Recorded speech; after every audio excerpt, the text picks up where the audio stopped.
Salut! Je profite du fait qu'il fasse encore à peu près doux et à peu près jour pour te filmer une petite vidéo sur la gestion du froid dans la yourte. Bon, on va pas se mentir, j'ai quand même sorti la petite polaire là parce que je suis dehors, faut pas exagérer non plus quoi. Comme la question avait déjà été posée dans la vidéo FAQ que je te mets juste ici, je vais en faire une vidéo un peu plus détaillée parce que c'est vrai que la gestion du froid en yourte c'est une question qui se pose souvent, pareil pour la gestion du chaud, mais là la partie hiver on est en plein dedans donc parce que c'est quelque chose auquel il faut quand même penser à anticiper etc. Quand on décide d'habiter en yourte. Donc pour information, moi je me trouve en Vendée, donc on est quand même sur un climat océanique plutôt doux.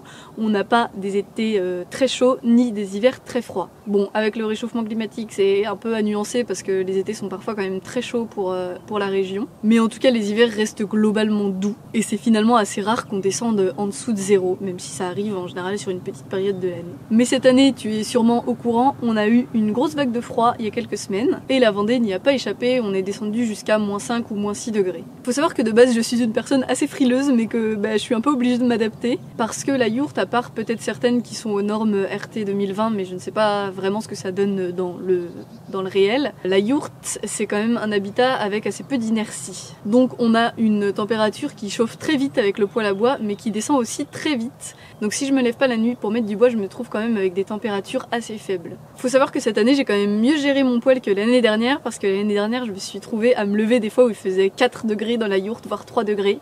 Cette année, j'ai pas eu ça, donc je m'en suis plutôt bien sortie, mais j'ai appris à mieux gérer mon poêle et j'ai plus de problèmes comme j'avais au début de monoxyde de carbone, donc ça c'est un problème que j'ai un peu écarté, donc c'est cool quand même parce que ça m'a fait vraiment une grosse charge mentale et émotionnelle parce que ça m'a fait et ça me fait encore un peu stresser, mais il y a une époque où je pensais à ça tout le temps en fait. Comme je sais que j'ai plus ce problème là ou très peu, je sais que j'ai pas trop de risques à mettre beaucoup de bois au moment de me coucher et c'est ce que j'ai fait la semaine où il a fait très froid en fait. Vers 23h, 23h30, donc l'heure à peu près où je me couche, je chargeais à balle le poêle, sachant que c'est pas non plus un gros poêle, et ça me permettait de me réveiller avec des températures vraiment très agréables. La première nuit, je me suis même réveillée à 5h du matin, donc j'ai remis un peu de bois, ce qui a fait que le matin je me suis réveillée, il faisait 19, donc c'était trop bien. Mais les autres nuits, je me suis pas réveillée pendant la nuit, et le plus froid où je me suis réveillée, je crois que c'était 11 degrés. Ce qui est peu, c'est vrai, mais ce qui n'est pas très peu par rapport à ce que j'ai eu l'année dernière. Je pense que je vais finir par étrauder et comprendre que le soir, chez moi, il fait 28 degrés parce que j'ai chauffé à fond, et le matin, il fait 11. Je sais que c'est probablement pas très bon et que c'est peut-être pour ça aussi que j'ai chopé des rhumes en début de saison et puis l'année dernière. Là, ça va mieux. Je me dis que mon corps va finir par s'habituer à ces différences de température.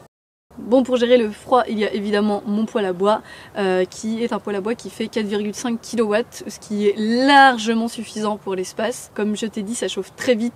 Des fois, je me retrouve, il fait 28 degrés dans la yourte le soir. Même si ça aussi, j'apprends à le gérer petit à petit, on monte quand même dans les températures le soir et on redescend dans les températures le matin. Bon, moi j'aime bien faire mes nuits, donc l'idée c'est que je me lève pas la nuit. Donc j'ai quand même des petites astuces que j'ai mises en place. Tout d'abord, le plus important pour moi, c'est d'avoir évidemment de quoi bien se couvrir. Donc écharpe polaire.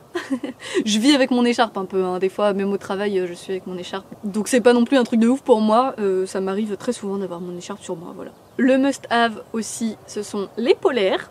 Voilà, celle-là elle est assez fine, j'en ai acheté une autre énorme qui est trop agréable, que j'ai trouvée en recyclerie, donc trop cool en plus, j'ai dû la payer 4 €. Et elle est tellement chaude et tellement agréable, vraiment c'est un bonheur de l'avoir sur soi quoi. Toujours en termes de vêtements, faut pas hésiter à superposer les couches, hein. C'est aussi ce que font les gens qui essayent de mettre peu de chauffage chez eux. Donc on retrouve un peu les mêmes techniques, donc ne pas hésiter à mettre un t-shirt, plus un pull, plus une polaire quoi. T-shirt pull polaire, moi je suis largement, c'est très agréable quoi. Comme j'ai très souvent froid aux mains et aux pieds, puisque ce sont les extrémités et que c'est pas là que ton corps se concentre le plus quand il a froid, j'ai investi, enfin celle-là je les ai eues à Noël, dans des petites chaussettes polaires.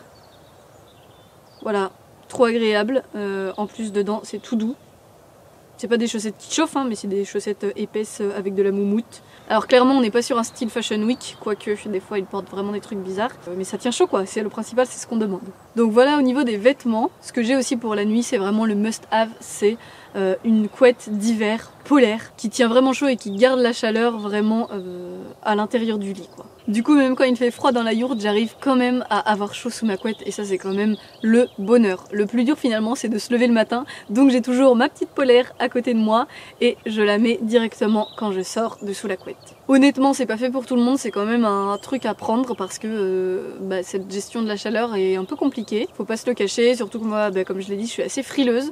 Mais écoute, on s'en sort bien. Et je m'en sors quand même sans utiliser trop de bois pour l'instant, j'ai l'impression. Alors j'ai du mal à calculer combien j'ai utilisé. Mais j'ai démarré mon poêle que début novembre parce que je m'étais dit que octobre j'allais essayer de survivre sans. Ce qui a très bien marché parce qu'il a fait des températures quand même assez douces. Bon, début octobre il faisait très chaud. Et fin octobre ça commençait quand même à se rafraîchir, mais j'ai attendu début novembre avant de démarrer le poêle. Je l'ai pas précisé parce que je l'avais déjà dit dans d'autres vidéos, mais la yourte c'est quand même isolé. Moi j'ai 10 cm d'isolant qui est un isolant en vêtements recyclés. Donc cet isolant là il n'est pas parfait, mais il permet quand même de garder un minimum la chaleur et de pas congeler sur place le matin. Voilà, finalement ce qui m'a fait le plus peur pendant cette semaine de grand froid, c'était plus mon matériel électronique, parce que je me suis dit que c'est pas le genre de truc que le matériel électronique supporte beaucoup, les variations de chaleur comme ça, et que mon matériel électronique est quand même mon outil de travail, donc j'en ai absolument besoin, donc j'essaie d'en prendre le maximum soin. Donc pour ça, quand il a fait vraiment très froid, je ramenais mon appareil photo, mon ordinateur, ma caméra, tous les petits trucs électroniques comme ça, ou les gros trucs électroniques d'ailleurs, je les ramenais à la maison pour avoir une température qui variait pas beaucoup, quoi. Parce que je pense que le matériel électronique n'aime ni les trop hautes chaleurs ni les trop faibles températures, donc j'ai préféré assurer le coup pour ça. Ah si, je reviens sur le sujet des couettes. Moi j'ai une couette polaire plus une couette classique que je mets normalement en été, mais si je sens qu'il y en a vraiment besoin, je rajoute la deuxième couette par-dessus la couette polaire. Mais honnêtement, là j'en ai pas eu besoin, donc je pense que j'ai vraiment mieux géré mon poêle et ça me fait trop plaisir, quoi. Ça veut dire qu'il y a eu une évolution par rapport à l'année dernière, donc c'est trop cool.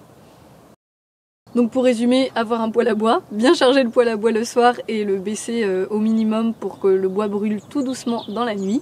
Si tu n'es pas comme moi et que tu es malheureusement comme beaucoup de gens qui font des insomnies, n'hésite pas à le recharger pendant la nuit du coup. Mais moi j'avoue que j'aime bien faire mes nuits complètes et une nuit de 8 heures c'est l'idéal. Donc si je peux éviter de me réveiller en pleine nuit pour recharger mon poêle à bois, j'évite de le faire. Avoir des vêtements chauds et bien superposer les couches, une bonne couette, et puis on est bien globalement quand même. Je l'ai pas encore fait tourner cette année puisque je mange quasiment encore tous mes repas chez mes parents. Mais si tu as un four, une gazinière, etc., n'hésite pas à faire cuire des petits gratins, des petites tartes, etc. pour faire réchauffer la pièce, parce que mine de rien, ça remplace facilement un poêle à bois finalement. Surtout dans des petits espaces comme ça. Je crois que j'ai à peu près fait le tour. Si tu as des questions qui te viennent, n'hésite pas à les mettre en commentaire. Tu sais, comme d'habitude, je suis présente s'il y a besoin. Tu peux aussi me suivre sur Instagram et me poser toutes tes questions là-bas, j'y répondrai avec plaisir également. On se retrouve pour une nouvelle vidéo dans 15 jours. Sur ce, moi je te fais des gros bisous, partage plein d'amour et de bienveillance autour de toi et je t'aime très très très fort.